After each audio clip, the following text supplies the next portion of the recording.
Senator Platt. Sénateur Platt.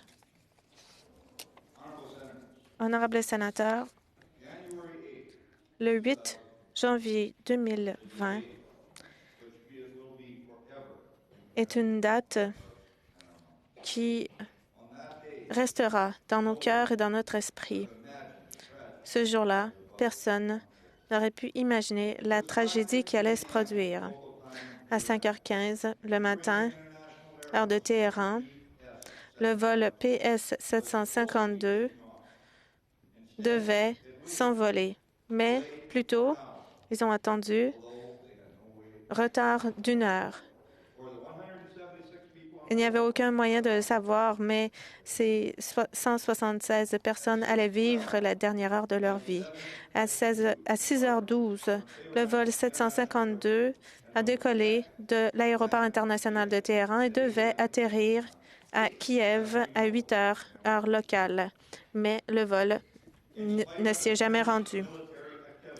Malgré les activités militaires intenses, l'Iran a négligé de fermer son espace aérien et permettait aux transporteurs commerciaux d'entrer et de sortir de l'espace aérien de Téhéran. Moins de 2 minutes après que le vol 752 ait quitté la piste, le régime iranien a pointé 2 missiles vers l'avion passager et a tiré sur la gâchette. Tous les 176 personnes à bord ont péri.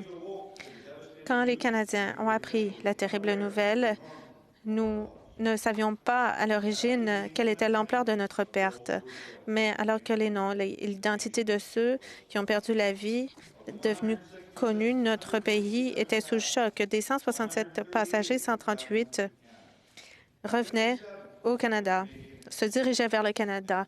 57 étaient des citoyens canadiens, dont 29 résidents permanents, d'un bout à l'autre du pays. Les familles, les amis, les proches étaient atterrés par la nouvelle. Les Canadiens qui ont péri provenaient de 6 provinces différentes. Il y avait parmi eux des étudiants, des professeurs, des récents diplômés, issus de 20 universités, collèges ou instituts techniques de partout au pays. Il s'agissait d'ingénieurs, de dentistes, de médecins, d'universitaires, de professeurs, de bénévoles, d'enfants, de scientifiques, de professeurs ou de professionnels. Mais pour ceux qui les aimaient, ils représentaient beaucoup plus.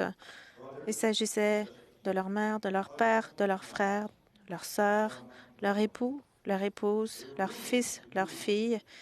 Ils étaient colocataires, nouveaux mariés, des voisins, des collègues. Ils étaient amis, faisaient partie de leur famille et maintenant, ils ne sont plus là. Cette tragédie n'est pas terminée. Pour ceux qui viennent de perdre un proche, les choses viennent de commencer.